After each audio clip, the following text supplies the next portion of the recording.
Greetings and welcome to the Equity.Guru Investor Roundtable. I am Rob. Next to me in the basement is Galen. What are you making today? I'm doing more of the sun-dried tomato scones. Oh, very good. Chris Perry, the guru himself in the far corner, probably wanting one of those sun-dried tomato scones. Am I right? No. No, didn't think so. And Vishal is directly above us. I'll take one. Okay. Mr. Resources. He will take one. Today we're talking about Vejii. That kind of fits right in, quite frankly, in a way, sort of, kind of. Vejii is VEJI on the Canadian exchange under CEO Corey Zellickson in Vancouver. Nifty, cool, neato company. And around us on the Equity.Guru website, you can see Chris Perry interviewing Corey for the Gauntlet, and earlier video with Corey as well, with Maddie, and some cool write-ups. It's all about Vejii, and it's all about Chris Perry starting us off. Vejii. So there's a reason that this company struggled a little bit out the gates, and it's not to do with the actual company itself, and it's not to do with the sector, and it's not to do with inflation or anything like that. It's to do with Corey Zellickson is one of the co-founders of Namaste.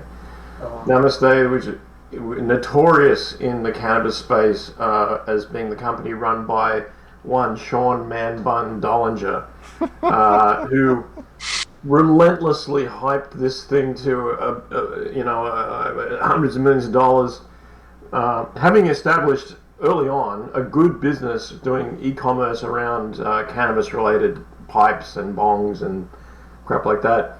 You would have thought that getting a license to actually produce or sell cannabis would have been a nice addition, but the damn thing flew too close to the sun. It got too big too quickly. Dolan just started believing his own videos and started thinking that this thing legitimately was $1 billion company. Now, Corey Zellickson built the actual, nuts and bolts of the thing, which today, still exists and still do business, but it got kind of dragged along in the vacuum of the man bun, and to the point where now that he's got his own deal in the plant-based space, and very kind of similar in terms of it being an e-commerce platform, anytime he pokes his head up, he gets the man bun effect, where people say, that guy's from Namaste, screw that guy. Now, I was enemy number one of Namaste back in the day. I took great pride in shooting harpoons through the side of that big bloated piece of shit. But Zellickson never had any problems with me. I never had any problems with him. Back in the early days, he was just a guy building a company. And in talking to him for the Gauntlet video, I put it to him the very first question, like, what did you learn from this? And he basically said, look, money was being thrown at us. Sometimes we sort of looked at each other in the office, and when Sean was posting videos and went, what? So, here he is with his own deal. He's been through the fire. He stood up to some tough questions on the Gauntlet, and, he's ready to basically make peace with the markets and say, here is my legacy company. So Vejii, in simple forms, is a plant-based and sustainable food marketing platform, as much as anything. They're building distribution centers around North America where small mom-and-pop plant-based producers can shoot their product so that it can be sent out to individuals who subscribe to a service. Sort of like Spud here in Vancouver, but only to a much larger extent and with a much wider selection of products and producers. They're making money. They did about $500,000 in January, which puts them at about a $1.2 million revenue annually. But the market cap, because the stock has slid down with, I think, the Namaste effect, the market cap is $8 million. So they're trading at 0.8 times annual revenue, which is absurd to me. Plant-based stuff, obviously a lot of companies came out of the blocks really bloated on the market cap side and have now sunk back to reality. And I think maybe this company has taken a little bit of that shrink back with it, with the sector tides. But when you actually go into what the company does and how the company does it, I kind of like it. I think that of all the plant-based plays, this one makes the most sense to me. It's your guy that's going to pay a premium for organic cashews isn't going to go and get them from Safeway. Generally speaking, they're not going to get them from Amazon. There's a certain level of wanting the planet to be good with a lot of this custom base. The customer base is growing quickly. I'm certainly not vegan, certainly not vegetarian, and but hey, I'm still looking around at things to put in my body that aren't as crappy and processed. So this kind of thing makes sense to me, and I think with the stock being hammered as it has, I can't see it realistically, justifiably going down much lower, and I think this is a really good place to step in. Galen, you've been listening in on these conversations over the course of the recent days and weeks. What's your thoughts? Well, as Chris, I'm kind of a dyed-in-the-wool carnivore or omnivore, let's put it that way. I do enjoy putting things that are healthy into my body. So yes, some of these things have an appeal to me, but yeah, red meat for me. Now, as far as a company is concerned, Vejii is not singular, but it stands out within the crowd on the plant-based food front because it is a service offering retail space to the producers of the said products. Many of the people that you see out there right now competing for your stock money and also competing for market space have a product of their own that they're trying to hype. And people that understand the retail space in terms of groceries know just how hard it is to get your product on a shelf of a major retailer. And then to fight with all the bigger names, like Dempster's and whoever else happens to have their stuff on the shelf, to actually get that spotlight, to get eyes on your product, and it's incredibly difficult. And I think investors are now beginning to realize that have gone into this space, and because of that, the bubble that was initially created when we all started thinking about plant-based foods and the health regimen and all that kind of lovely stuff has now deflated. And Vejii has, of course, been impacted by that. But then, as also Chris said, the Namaste Association is something that investors have still carried in their minds. And hopefully at some point we'll be able to get rid of it because, as Chris said as well, $500,000 out the door in January.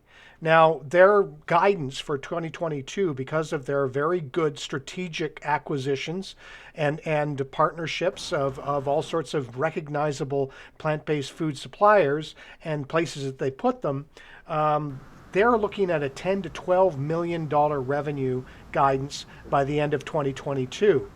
Now, considering that in their last financial statements, they were in the red about 2.9, and a lot of that was one-time charges, this looks like it's actually going to hit a cash positive state by the end of the year, which many in this space will probably never be able to achieve. So investors need to start taking a look at that, I believe. And I think right now, Vejii's challenge in regards to the markets themselves is not necessarily its business or how it's doing business, but it's how it's being perceived by investors. And I think if they start taking a look at the long numbers, and understanding what the process is, because it merely facilitates, because right now, and it's always been this way from the start and will probably remain so for quite some time, it is a specialty or niche product market, meaning that if you go into a large retailer, you're going to see one or two shelves with this stuff on it. That's about it. And so these guys, if you're like, and so as a shopper, you would have to go around to multiple outlets, go online if you wanted to have a truly, totally plant-based, sustainable diet. These guys bring it all under one roof and get it to you and to your door in a fashion somewhat similar to Amazon, but less of a monopoly play. They're actually being kind to their vendors and to their customers at the same time. So I see great potential in this. I think that perhaps in the long run, I think these guys have a good spot that they can fill. How big they get, that's still to be debated, but bigger than they are right now, and more value is to be had for the stock investor that steps in. And I think, as Chris said, it can't get much lower than this, kids. They've already hit the ground running. They've got products going out the door. They're making revenue, and it's only going up from here. So what the hell? You know what I mean? Now, Rob is having some audio issues right now, as he's just informed me. So I am going to pass the ball to you, Vishal, if you can hit us with some chart action. Awesome. All right. Thanks, Kellen. And hopefully he gets his audio figured out there. But before we look at the charts, I just want to highlight Kieran, Kieran Robertson. He does our plant-based sector roundup every Friday. And of course, here is Vejii, and you can read about, the new products, which are the hemp sausage patties, hemp crumbles, burgers. The fact that they have over 200,000 social media followers, brand ambassadors, and email marketing lists. And of course, yeah, the unaudited consolidated revenue of approximately 500K in January, representing, over 1,100% growth compared to January 2021. We've talked about this company in the past as sort of like the Amazon, I guess, of plant-based, and they're expanding. I believe now you can even buy the products not just in Canada and the US, but also in the UK. They're going to continue to add new products. And I think, as you guys said, everything is here on the site, right? You don't really have to go to multiple locations if you are going to shop for this stuff. Although, I don't go to Whole Foods and that kind of stuff. I'm not sure how the setup is there, but I'm pretty sure it's probably a bit more expensive to buy it there than. Well, the whole thing with Whole Foods, it's also called whole paycheck. Oh, is it okay? There we go. Holy shit, is that the bill? Yeah. Okay, there we go. Yeah, I was going to say that maybe that's what happens, because if I remember correctly, a couple of years ago, I think I bought a juice and it was like $12. Yeah. And it was like a little 500 ml one. But yeah, your stuff is there, and I do believe this market, the plant-based food stuff, is going to continue higher.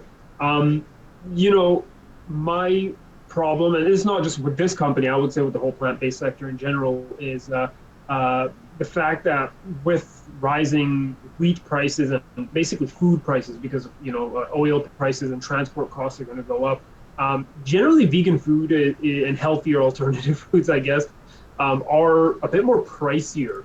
And I'm just worried if the consumer does have to pull back. But although we can make a case that some consumers have to eat this, right, for necessity, because they're literally can't take also, any. though, the idea with a lot of these foods is that they're not processed, or they're sustainable, which means not sticking them in a shipping container and flying them halfway around the world. Right. Yeah. If you're using organic food that's grown locally, then you're actually going to miss that whole inflation bit. Wow. Okay.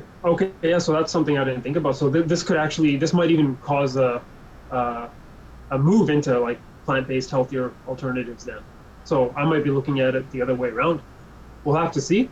But in terms of the stock price, we've talked about it. We've talked about the levels here that we've been working with. We had a resistance level the last time we chatted about the stock at 25 cents. I had this downtrend line as well that I drew, and I said, hey, if we can get prices above that, we can sort of say the downtrend is over. Didn't break above that. We had some support around 15 cents.